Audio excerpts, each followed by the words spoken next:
Wrestling அப்டேட்லாம் உடனே தெரிஞ்சுக்கணும்னா நம்ம சேனலை சப்ஸ்கிரைப் பண்ணிக்கோங்க. வாங்க வீடியோக்குள்ளே போகலாம். WWE இப்போ இருக்கிற டாப் ரெஸ்லர்னா ஒன்று ரோமன் ரெயின்ஸ், இன்னொன்று சிஎம் பங்க். இவங்களோட நியூ மெர்ச்சன்டைஸை WWE இப்போ வெளியிட்ருக்காங்க. அதாவது ரோமனோட ரீசன்ட் ஃபோட்டோ இருக்கிற மாதிரி ஒரு டிஷர்ட் அண்டு சிஎம் பங்கோட ஓல்டு லுக் இருக்கிற மாதிரி ஒரு டிஷர்ட்டை WWE ரிலீஸ் பண்ணியிருக்காங்க. இதில் ரோமனோட ஃபோட்டோ போட்ட டிஷர்ட் தாறுமாறாக இருக்குது. இதோட சேலும் தரமாக இருக்க போகுது. அதில் எந்த வித சந்தேகமும் இல்லை.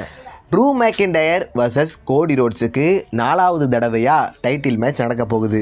இந்த மேட்ச்லேயும் ட்ரூ மேக்கின்டயர் தோற்று போனால் அவரை WWE ஃபயர் பண்ணுறது நல்லது.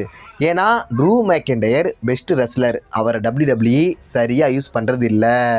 இதுவே பல ரசிகர்களுக்கும் நல்லாவே தெரிஞ்சு WWE பயங்கரமாக வெறுக்கிறாங்க. கோடிக்கிட்ட சாம்பியன் இருக்கிறத விட ட்ரூ மேக்கின்டயர் கிட்ட சாம்பியன் இருந்தால் தரமாக தான் இருக்கும். பார்க்கலாம் ட்ரூ மேக்கின்டயர் இந்த மேட்ச்சில் வின் பண்ணுவாரான்னு.